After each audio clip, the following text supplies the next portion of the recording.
स्वागत है आपका आज के एपिसोड पे। चलिए शुरुआत करते हैं पिछले अभ्यास प्रश्न से। निम्नलिखित विशेषताओं पर विचार कीजिए। 1. यह छोटा नागपुर पठार पे बसा हुआ है। 2. यह भारत का तीसरा सबसे बड़ा टाइगर रिजर्व है। 3.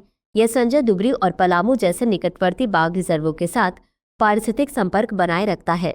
निम्नलिखित में से कौन सा संरक्षित क्षेत्र उपरोक्त विशेषताओं द्वारा सर्वोत्तम रूप से परिभाषित है?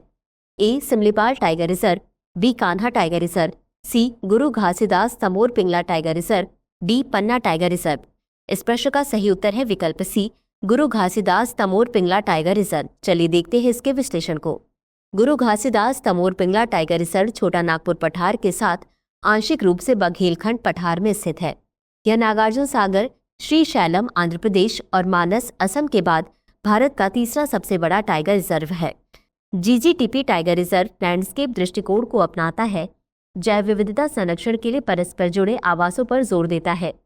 यह संजय दुबरी मध्य प्रदेश, बांधवगढ़ मध्य प्रदेश और पलामू झारखंड जैसे पड़ोसी बाघ रिजर्वों के साथ पारिस्थितिक संपर्क सुनिश्चित करता है। तो चलिए शुरुआत करते हैं आज के एपिसोड की पहले प्रश्न से। भारतीय चाय उद्योग के संदर्भ में निम्नलिखित कथनों पर विचार कीजिए। 1. भारतीय चाय बोर्ड की स्थापना चाय अधिनियम 1953 के तहत वाणिज्य मंत्रालय के तहत एक वैधानिक निकाय के रूप में की गई थी। 2. भारत वैश्विक स्तर पर चाय का सबसे बड़ा निर्यातक है, जो वैश्विक चाय निर्यात का 10% हिस्सा है। 3. असम, दार्जिलिंग और नीलगिरी चाय को उनकी वैश्विक प्रमुखता के लिए जाना जाता है। उपर्युक्त कथनों में से कौन सा या कौन से सही है या सही है? ए केवल 1 और 2, बी केवल 2 और 3, सी केवल 1 और 3, डी 1, 2 और 3। इस प्रश्न का सही उत्तर है विकल्प सी, केवल 1 और 3। चलिए देखते हैं इसके विश्लेषण को। भारतीय चाय बोर्ड की स्थापना वर्ष 1953 के चाय अधिनियम के तहत वाणिज्य मंत्रालय के अधीन केंद्र सरकार के एक वैधानिक निकाय के रूप में की गई थी। इसका मुख्यालय कोलकाता, पश्चिम बंगाल में है। इसके अलावा लंदन, दुबई और मॉस्को में 3 विदेशी कार्यालय भी हैं। अतः कथन 1 सही है। चीन विश्व का सबसे बड़ा चाय निर्यातक है। भारत वैश्विक स्तर पर शीर्ष 5 चाय निर्यातकों में से एक है, जो वैश्विक निर्यात का 10% हिस्सा है। अतः कथन 2 सही नहीं है। वर्ष 2023-24 में इसने 250.73 मिलियन किलोग्राम चाय का निर्यात किया, जिसमें असम, दार्जिलिंग और नीलगिरी चाय विश्व स्तर पर प्रसिद्ध है। अतः कथन 3 सही है। अगला प्रश्न है, निम्नलिखित कथनों पर विचार कीजिए। 1. अफ्रीकी पेंगुइन आमतौर पर दक्षिण अफ्रीका और नामीबिया के तटीय क्षेत्र में पाई जाती है। 2. इनकी औसत ऊंचाई 60 से 70 सेंटीमीटर होती है। उपर्युक्त कथनों में से कौन सा या कौन से सही है या सही है?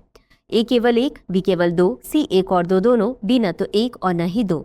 इस प्रश्न का सही उत्तर है विकल्प सी, 1 और 2 दोनों। चलिए देखते हैं इसके विश्लेषण को। हाल ही में अफ्रीकी पेंगुइन को IUCN द्वारा गंभीर रूप से संकटग्रस्त श्रेणी में वर्गीकृत किया गया है। इसे जैकस पेंगुइन भी कहा जाता है, क्योंकि इसकी आवाज गधे की आवाज से मिलती जुलती है। ये प्रजाति केवल अफ्रीकी तटों पर ही पाई जाती है। आमतौर पर ये दक्षिण अफ्रीका और नामीबिया के तटीय क्षेत्र में पाई जाती है। अतः कथन 1 सही है। इनकी औसत ऊंचाई 60 से 70 सेंटीमीटर होती है। अतः कथन 2 सही है। इनके शरीर पर काले और सफेद रंग के धब्बे होते हैं और गले पर एक विशेष काली पट्टी होती है। अगला प्रश्न है, जीन एडिटिंग से संबंधित निम्नलिखित कथनों पर विचार कीजिए। 1. यह विशिष्ट DNA अनुक्रमों को जोड़ने, हटाने या संशोधित करने की अनुमति देता है। 2. जिंक फिंगर न्यूक्लियसिस और टैलेंट जीन एडिटिंग में व्यापक रूप से प्रयुक्त तकनीकें हैं। उपर्युक्त कथनों में से कौन सा या कौन से सही है या सही है? ए केवल 1, बी केवल 2, सी 1 और 2 दोनों, डी न तो 1 और न ही 2। इस प्रश्न का सही उत्तर है विकल्प सी, 1 और 2 दोनों। चलिए देखते हैं इसके विश्लेषण को। जीन एडिटिंग एक या एक से अधिक जीनों के DNA अनुक्रम में सटीक परिवर्तन करने की प्रक्रिया है। इसका उपयोग वांछित संशोधनों को लागू करने के लिए किया जाता है, जैसे आनुवांशिक दोषों को ठीक करना, जीन अभिव्यक्ति को बदलना या नए आनुवांशिक लक्षणों को शामिल करना। यह इच्छित परिणाम प्राप्त करने के लिए विशिष्ट DNA अनुक्रमों को जोड़ने, हटाने या संशोधित करने की सुविधा प्रदान करता है। अतः कथन 1 सही है। CRISPR-Cas9, zinc finger nucleus, talents और अन्य विशेष उपकरण जैसी तकनीकें इस प्रक्रिया को सक्षम बनाती हैं। अतः कथन 2 सही है। अगला प्रश्न है, निम्नलिखित कथनों पर विचार कीजिए। 1. राष्ट्रीय स्वच्छ वायु कार्यक्रम का लक्ष्य वर्ष 2025 से 26 तक पार्टिकुलेट मैटर PM10 सांद्रता में 40% तक की कमी लाना है।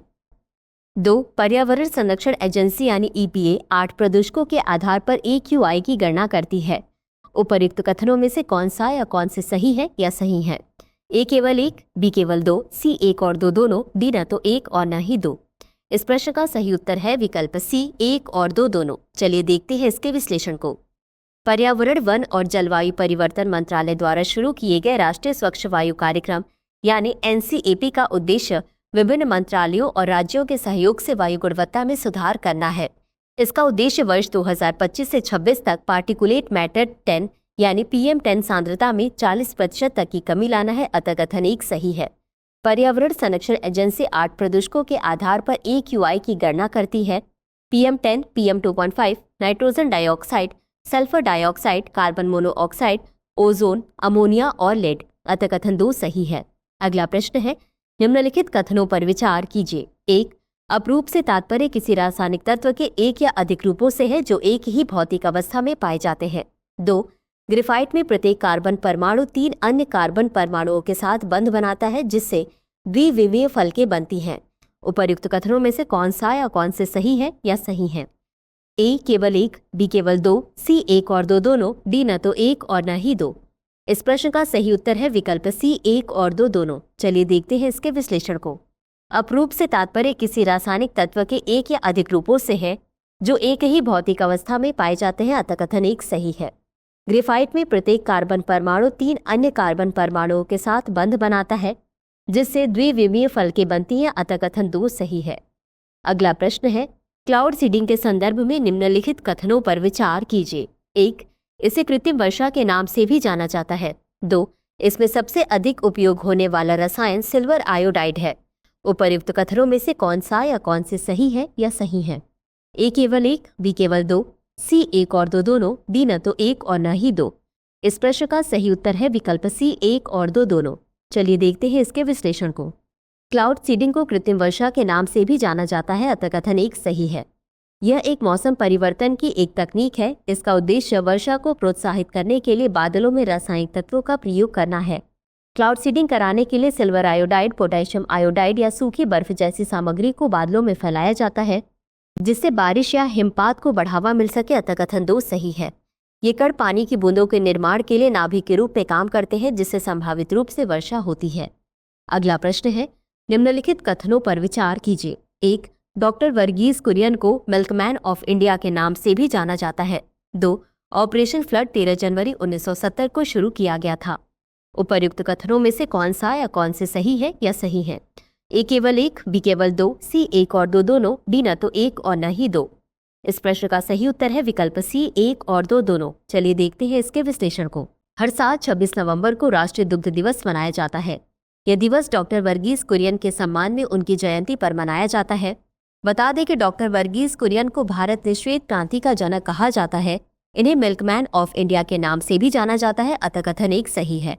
ऑपरेशन फ्लड दुनिया का सबसे बड़ा डेयरी विकास कार्यक्रम था जिसे 13 जनवरी 1970 को शुरू किया गया था। अतः कथन 2 सही है। अगला प्रश्न है, सिमलीपाल राष्ट्रीय उद्यान के संबंध में निम्नलिखित कथनों पर विचार कीजिए। 1.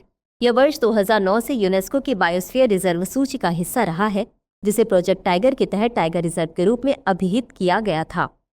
2. सिमलीपाल में स्थित नदियों में घड़ियाल पाए जाते हैं। उपर्युक्त कथनों में से कौन सा या कौन से सही है या सही है? ए केवल एक, बी केवल दो, सी एक और दो दोनों, डी न तो एक और न ही दो। इस प्रश्न का सही उत्तर है विकल्प ए, केवल एक। देखते हैं इसके विश्लेषण को। वर्ष 2009 में यूनेस्को ने सिमलीपाल राष्ट्रीय उद्यान को बायोस्फीयर रिजर्व की अपनी सूची में शामिल किया।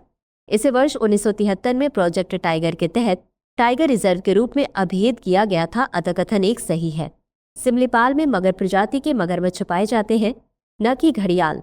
अतः कथन 2 सही नहीं है। सिमलीपाल बाघ अभ्यारण्य और राष्ट्रीय उद्यान ओडिशा के मयूरभंज जिले में स्थित है। अगला प्रश्न है, निम्नलिखित कथनों पर विचार कीजिए। 1. कॉप कॉन्फ्रेंस ऑफ पार्टीज का संक्षिप्त रूप है। 2. इसकी स्थापना वर्ष 1992 में रियो डी जनेरियो में UNFCCC के तहत की गई थी। उपर्युक्त कथनों में से कौन सा या कौन से सही है या सही है? ए केवल एक, बी केवल दो, सी एक और दो दोनों, डी न तो एक और न ही दो। इस प्रश्न का सही उत्तर है विकल्प सी, एक और दो दोनों। चलिए देखते हैं इसके विश्लेषण को। कॉप कॉन्फ्रेंस ऑफ पार्टीज का संक्षिप्त रूप है। अतः कथन एक सही है। इसकी स्थापना वर्ष 1992 में रियो डी जनेरियो में UNFCCC के तहत की गई थी। हालांकि इसकी शुरुआत वर्ष 1995 से हुई। अतः कथन 2 सही है। उल्लेखनीय है कि यह सम्मेलन जलवायु परिवर्तन से निपटने के लिए वैश्विक रणनीतियों पर चर्चा करता है। इसका उद्देश्य जलवायु परिवर्तन के प्रभावों को सीमित करने के लिए वैश्विक रणनीतियां बनाना है। अगला प्रश्न है, एआई डेटा बैंक के संदर्भ में निम्नलिखित कथनों पर विचार कीजिए। 1. इस डेटा बैंक को एसोचैम एआई लीडरशिप मीट 2024 में प्रस्तुत किया गया। 2. इस डेटा बैंक को विज्ञान और प्रौद्योगिकी मंत्रालय द्वारा लॉन्च किया गया है। उपर्युक्त कथनों में से कौन सा या कौन से सही है या सही है? ए केवल 1, बी केवल 2, सी 1 और 2 दोनों, डी न तो 1 और न ही 2। इस प्रश्न का सही उत्तर है विकल्प सी 1 और 2 दोनों। चलिए देखते हैं इसके विश्लेषण को। एआई डेटा बैंक का उद्देश्य नवाचार को प्रोत्साहन देना और राष्ट्रीय सुरक्षा को सशक्त बनाना। इसे केंद्रीय मंत्री डॉक्टर जितेंद्र सिंह ने एसोचैम एआई लीडरशिप मीट 2024 के 7वें संस्करण में प्रस्तुत किया। अतः कथन 1 सही है। यह पहल विज्ञान और प्रौद्योगिकी मंत्रालय द्वारा शुरू की गई है। अतः कथन 2 सही है। यह डेटा बैंक शोधकर्ताओं, स्टार्टअप्स और डेवलपर्स को उच्च गुणवत्ता वाले और विविध डेटा सेट प्रदान करेगा। इसका उद्देश्य स्केलेबल और समावेशी एआई समाधानों के निर्माण को बढ़ावा देना है। तो चलिए अंत में देखते हैं आज के अभ्यास प्रश्न को। FAO के संदर्भ में निम्नलिखित कथनों पर विचार कीजिए। 1. इसकी स्थापना 16 अक्टूबर 1948 में हुई थी। 2. इसका मुख्यालय रोम, इटली में स्थित है। उपर्युक्त कथनों में से कौन सा या कौन से सही है या सही है? ए केवल 1, बी केवल 2, सी 1 और 2 दोनों, डी न तो 1 और न ही 2। इस प्रश्न का उत्तर कमेंट बॉक्स में जरूर दें। आज के लिए बस इतना ही। धन्यवाद। डियर व्यूअर्स, अपने एग्जाम की तैयारी को और बेहतर करने के लिए हमारे चैनल को लाइक, शेयर और सब्सक्राइब करना न भूलें।